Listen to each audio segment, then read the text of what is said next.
Good afternoon to you. This is Angela with Parkrose Permaculture. I am coming to you with my 2020 permaculture food forest garden tour. I've not made a full garden tour in a couple of years, and I had got several requests to do that. So I'm going to break it up into a number of videos because there is a lot to cover. But today I'm going to touch on the front yard. So I'm going to do my best to do a comprehensive look at permaculture in my garden, the plants that I'm growing here, and some of the steps that we've undertaken. So if I show something in the video and I don't cover it sufficiently, please feel free and leave a comment or a question, and I will try and fill in any gaps. So I live in Portland, Oregon in Zone 8B. I am up on the street, so there will be car noise. We bought our house 11 years ago, and when we purchased the property, the front yard was sod and the backyard was weeds. And when we looked underneath the sod, what we had was no topsoil at all and subsoil and rocks. So almost no organic matter whatsoever underneath the sod. So the first thing we did is we sheet mulched the property with cardboard and brought in manure and compost. That's the only time I brought in manure and compost, and loads and loads and loads of wood chips. And right away I started observing my property and looking at microclimates and where the water ran when it rained, where the sun was, where the wind came from, and thought about how I was going to plant based on that. So permaculture, we follow the 12 principles of permaculture, and one of those is observe and interact, right? And another one is to make slow, small changes. So that first year I put in a few fruit trees and a few pioneer species, but mostly I observed after sheet mulching. That meant also to use the space initially, I did a lot of annuals. So this front bed up here was initially pumpkins and dahlias up by the street. And it has slowly been cycling over along with everything else in this front yard to perennial food forest. So I make no apologies for the fact that I love flowers. I love aesthetic plants. Sometimes I get flack for having pretty plants as well as sort of functional plants, and I really don't like that false dichotomy. In permaculture, there is a tendency culturally in permaculture groups to focus on function over beauty, and I don't think those two things are separate. Right here we're looking at an erigeron, which is a native. You can actually see a little tiny native bee on it. It is a native in Oregon. We are a certified backyard wildlife habitat, so I have 20% native species in my garden.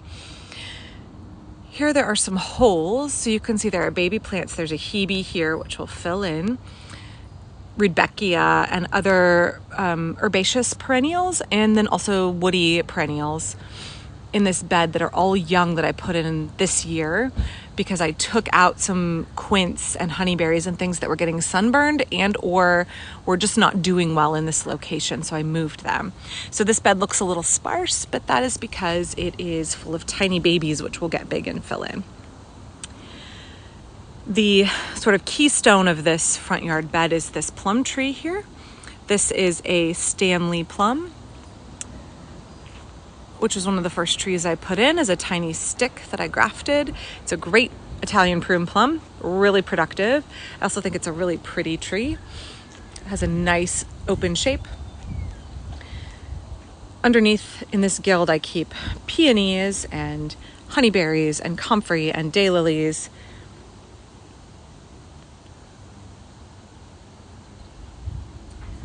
So I'm looking for, with that aesthetic quality in the front yard, in this front bed, I'm thinking about a flower border, cottage garden look to it, because permaculture is often considered sort of a little bit fringe, a little bit hippie, even though that's not really what it's about. Because there can be that cultural overemphasis on function over beauty, which again, a false dichotomy. There tends to be in permaculture a little bit of pushback from more highly manicured developments and getting permaculture in the city or especially in suburbia. So I really want to think about making the front yard look pretty so that it appeases my neighbors, gives folks something to pause and look at and appreciate. And then they look and see, wait a minute, this doesn't look like your typical front yard. There's no grass. There's tons of trees. There's more than a dozen fruit trees here in the front yard.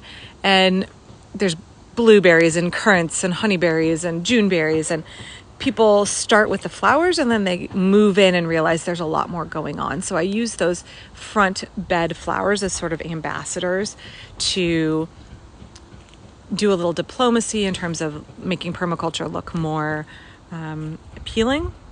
And then also in terms of sort of being a gateway or a way to draw people into the garden. So that front bed is getting reworked to serve that function more. And I think diplomacy and education is a huge part of permaculture.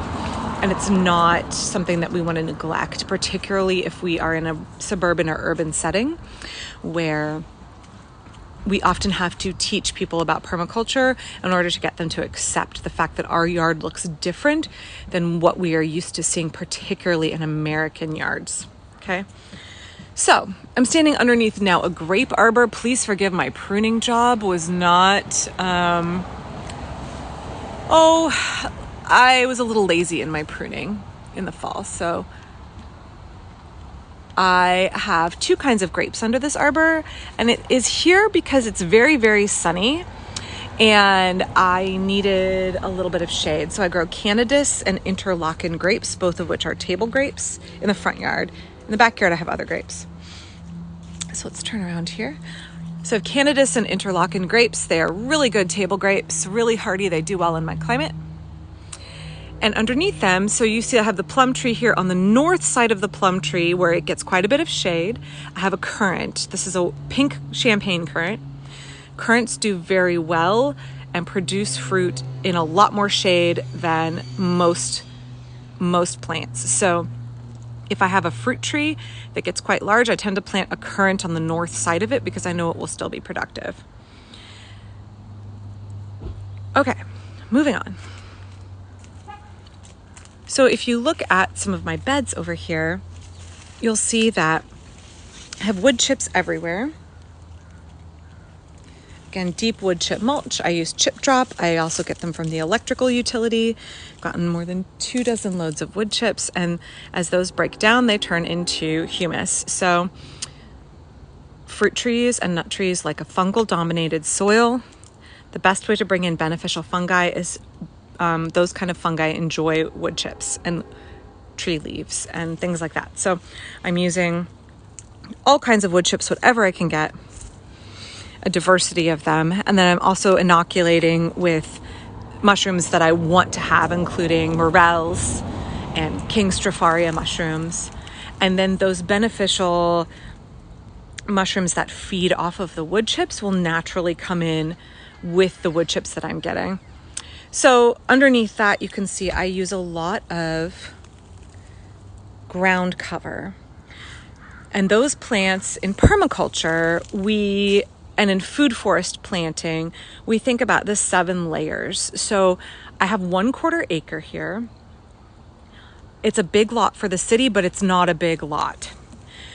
And one way you can maximize your production is to think about planting in layers. So in permaculture, the bottom layer is going to be those ground cover plants like the native strawberries. Oh, there's a little spider right here in my face. Okay. So the native strawberries down here make a great ground cover. I let them go wherever they want and they spread by runners. And I'm always sorry for the delivery noise.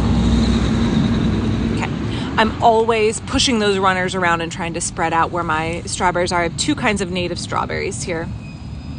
I use a lot of cranesbill geraniums because they also make a great ground cover and they spread and they're not fussy.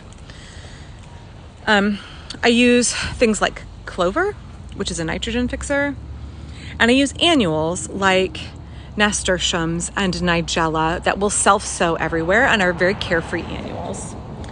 So these protect the ground from evaporation, from water loss, and they also provide biomass as they die and break down.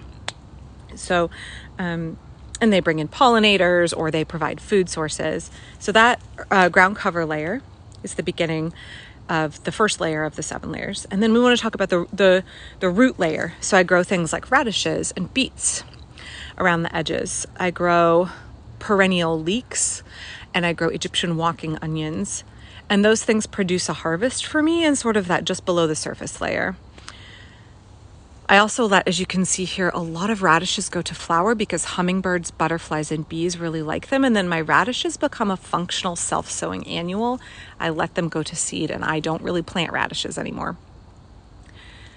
Above that layer, we have the herbaceous layer where we grow things like comfrey and rhubarb and other herbaceous plants that are a little bit bigger and provide a yield for me. Above that, we have the shrub layer, which a lot of times in permaculture, that's going to be a fruit producer. So berry bushes like blueberries, which you can see here. It's too early for them to be ripe, but I have blueberries everywhere. This blueberry bush is just loaded with blueberries.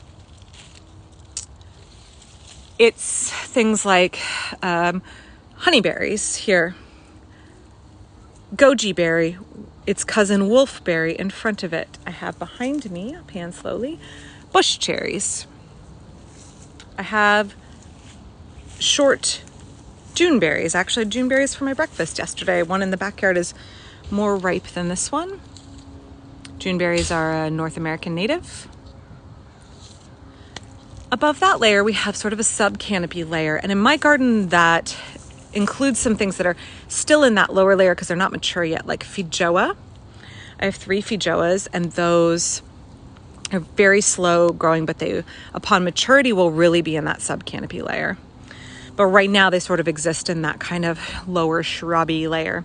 And mine are not producing fruit yet. They did flower last year, but I have not gotten fruit yet. And they are, this one is 5 years old, and I have 2 others that are 4 years old.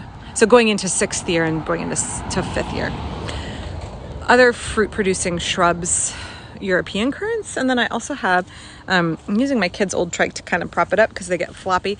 I have a number of crandall currants, which are a native. They're also called clove currant. So I keep one by the front door because they smell lovely when they're flowering. So above that layer, we have the sub-canopy layer, which, like I said, eventually will be feijoa. For me right now, that also includes pawpaws. And my Oregon curl-free peach, which is right here, which is loaded in little peaches. Peach trees don't really get very big. And then above that, I have the canopy layer, and that includes things like I have a purple robe locust, which is also kind of a pioneer species and is a nitrogen fixer, and it will not be here permanently. I've gotten a lot of comments about that, like, do you know that these plants get really big? And I do. So it is here as a pioneer species. It will get cycled out. It's here to provide some shade while my other canopy trees that are still in the sub-canopy, like my pawpaws, are not yet mature. Other canopy trees are things like Hudson's golden gem apple, the plums behind us, things like that. So those are the 7 layers of permaculture, food forest, planting, but there's also the fungal layer, which I think we don't think about enough. Again, I mentioned I've planted morels. They love to grow around apple trees, and King Stropharia mushrooms. There are other edible mushrooms you can think about in that kind of fungal layer. Oh, the last layer, excuse me, I forgot, is vines. So here in the front yard, that is my, hello, song sparrow. That is my blackberries. While these are canes and not truly vines, and I do have productive vines in the backyard, this serves that function because it is a vertical grower across a trellis. I also have things like clematis and roses that are vines. So in this front yard, I have a really nice microclimate because my neighbors have this big hedge. I'm gonna pan across here. So when we bought the house, I thought, how can I use this hedge? What is this gonna be good for? I'm not like in general a big fan of arborvitae, even though it's frequently used here in Oregon, but this hedge makes such a wonderful windbreak. I'm really, really grateful for it because it has produced a microclimate on this side of the yard so that I can grow goji berries very easily, so that my feijoas, which really do much better in a subtropical climate, can handle the winters here. I will note, if it gets below 20 degrees Fahrenheit, I do cover my feijoas in the winter because they're still fairly little. It prevents my honeyberries from getting windburn because they're very prone to windburn. So when we're designing in permaculture, thinking about those microclimates, having a windbreak for me that slows down the wind coming in from the Columbia Gorge in the winter this way has allowed me to grow some things in this part of the garden that I couldn't otherwise grow. So I want to talk about two more things up here. I'm going to walk through my lady's mantle. There are a ton of bees out right now, and I am in sandals and I'm trying not to squish bees. So if I'm going a little slow, that's why. So this isn't a very pretty part of the garden. Like I said, we live in the city, there's a bus route. So in this part of the garden, I actually had a sinkhole that I fell through a few years ago, almost up to my waist. So my neighborhood doesn't have very good storm drains, and the city has been promising to put them in for a really long time, but there's not good storm water control in my neighborhood. And we live in Portland, so it rains 9 months out of the year. So that's a really big concern. So in permaculture, we're designing for solutions. So there's a cul-de-sac uphill from me across the street, and their water from all of those houses shoots down the main street and right into my yard. And that because there wasn't a good storm sewer system, that ran into my yard and created a sinkhole right here, which I fell through. So the city came out and they took a bunch of measurements, and they didn't do anything. They just said, oh, we've got plans to put in more storm drains and redo the street beds in a few years. And that has not happened. So I decided to work in permaculture with taking a problem and making it a solution. So I had a big hole in my yard. I filled it full of tree stumps and logs and wood chips and made a giant hugel bed. And I mounted it up really high, and you can see how it is sunken down. And that's really increased the fertility in this area. But it means I haven't planted anything actively in it because it's just logs. But underneath here, I finally have enough soil from the breaking down of the woody material. I put in a calycanthus. I tried for years to find calycanthus locally and couldn't. It is Carolina allspice, also called Carolina sweetbush, I think. And it is a native in the eastern United States, and it has beautiful, beautiful flowers. So that's going to have some curb appeal. You'll be able to see it from the street when it gets this tall. Okay. So, yeah. Not everything is perfect. I'm going to show you one more thing that is kind of, like I said, I'm going to do a comprehensive tour. So we got some good, some bad, some ugly. So I'm working up to some not pretty areas. In this part of the garden, I have a young persimmon. It is a Nikita's Gift persimmon. Actually, it ended up having one of the main leaders. I had 2 leaders broke, and the tree has got some lean to it. So I'm working on retraining it and propping it up, figuring out what to do with it. It is covered heavily with blossoms this year. I can show you. So if you look at my beds, they are all built around one main fruit tree. Each bed is. You can see here. Looks like we are going to get a lot of fruit if all of these pollinated, and it may drop these, or we'll see. So each bed, I do have paths. It can be kind of hard to see, but I do have paths, and the raised beds are either hugel beds or they are mounded beds. And in the center of each of those is a fruit tree. And in permaculture, you create what are called guilds, which is where you have one main keystone kind of tree in each bed, and you support it with support species from those 7 layers that we talked about, throwing in annuals. When I have space in a bed, and as I'm cycling through, moving from annual agriculture to perennial agriculture over time, as I have space, I still put in annuals. This bed has tomatoes, winter squash, summer squash, beets. There are also perennial vegetables in here. There's herbs, there's things like sea kale. But while there's still a lot more sunshine, I'm trying to grow a lot of annuals. And even in some of my most mature perennial beds, I tuck in annuals. So I have a straight, like, 6-bed system in the backyard where I grow just annual veggies, but then I also am hiding them around. And that means that my tomatoes are dispersed throughout my yard. So there's less disease pressure because diseases have to hop farther versus intensive agriculture where you are doing a monoculture. There is a very short distance for disease and pests to spread. But in permaculture, if my tomatoes are tucked in and there's a persimmon and an apple and an aronia berry separating my 2 tomatoes, those diseases have a harder time hopping easily. Okay. So when we're looking at this part of the yard, again, it's all between the youngest tree up here, I want to say is 3, which is this Nikita's Gift.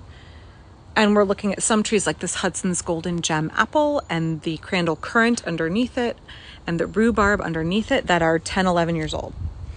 So let me show you what it looked like when we first moved in. Also, we have a 1922 house that it has needed as much renovation as the garden has. So that is an ongoing labor of love, remodeling our house slowly. I know I will get comments on it, so I'll just say briefly, yes, we have 2 minivans. I have 4 children, and part of the planning of our property was that we are carbon neutral. We sequester so much carbon, it offsets the fact that we have 2 cars that are not incredibly energy efficient. So I wish I lived in a part of Portland or had a situation where we could use public transport all the time, but that's not feasible for our family right now. So yeah, I know I'll get comments about how can you be a permaculturist and have a minivan, but we bought our car used and we're driving it till the wheels fall off. And we do sequester enough carbon actually for our entire family, including the couple of plane flights I have to take a year. And also we sequester enough carbon for my parents as well. So that's important to me, to be carbon neutral. So this is what permaculture looks like when you first get going in these beds. This is a hugel bed. So a year ago, I'm going to stand here in this very not gorgeous view. This strip here was the other half of my driveway. So we took out half my driveway to deal with the water runoff problem from across the street and also to make more room for gardening. So this was all a year ago driveway. I had to dig out a ton of gravel. I had to bring in wood chips. I buried a ton of logs. I have a video about creating that, the hugel beds. And I have little baby plants in here, low bush blueberries. I'm growing some annuals, like pumpkins in here, rudbeckia. This is going to get a fruit tree in the middle of it. I just don't know what yet. And so because I'm thinking about designing for slow, small solutions, I want to plant something that we're going to want the fruit off of and that also will fit well in this small area. So 11 years ago, this looked like this. Okay. And 1 year ago, so right here, this will be a covered area for our recycle and garbage. Doesn't look great now. And this will be a greenhouse. So this was driveway last year. So we're reusing the blocks. They aren't square, so getting them to kind of fit together is a bit of a puzzle piece, but they will form the foundation for the greenhouse using old windows, old wavy glass windows. And I'm going to work on that curb appeal so it looks real sharp. But I need a place to keep my citrus and my succulents. That is not my parents' greenhouse, which is where they are currently living. So, and also, so when I start Inca berries and tomatoes and tomatillos in February, they don't take up my whole sunroom of my house. I have a place to grow them. So this bed here was driveway last year, and it has artichoke and rhubarb and comfrey and costumary, volunteer potatoes, which came in on the compost from a different part of the yard because I cold compost. I'll let the bus pass here. I have a bush cherry I transplanted from another part in the yard, so I made a video about bush cherries. I'm struggling a little bit with them having brown rot this year, but you can see they are almost ripe. I do have quite a lot of cherries on this, especially down low. Also supported by in blue false indigo, which baptisia, which is a nitrogen fixer. Other baby perennials in here. So this bed I'm hoping will look really lush, will overgrow the urbanite here, and also it captures water. So water runs off from across the street along here, pools here. When it overflows, it runs down here, collects here. When this overflows, it goes to there. And so far we have stopped all of the water getting into our basement. So in permaculture, again, we're designing for solutions. I have a problem, excessive water when it rains coming off neighboring properties. How do I deal with that? I create a way to slow the water and sink it into the soil, and I create plants that will happily drink up that water. So that has solved that problem for us without needing to put in French drains or do some other work. We suddenly no longer have water in our basement, and we have more garden space and more food. So that's a look at my front yard. I'm sure I missed some things. This is the smallest part of the garden. So tomorrow I will come back and work on my side yard gardens. And then we will start going through the main part of the orchard. And that's where I keep my bees and my chickens and my ducks. And the rest, the other 30 fruit trees that I have in the garden. So I will be back. I hope you all got something out of this tour of our 11-year-old food forest, the first part of it. And I hope you come back for tomorrow's video. Please, please like this video if you got something out of it, and please share it with your friends. Please ask all the questions. I'm really trying to get those questions answered in the comments or in another video. So I'm going to check out here before my neighbors get their power tools going, and I'm going to go feed my chickens and check on my bees, and I'll be back tomorrow. Thank you.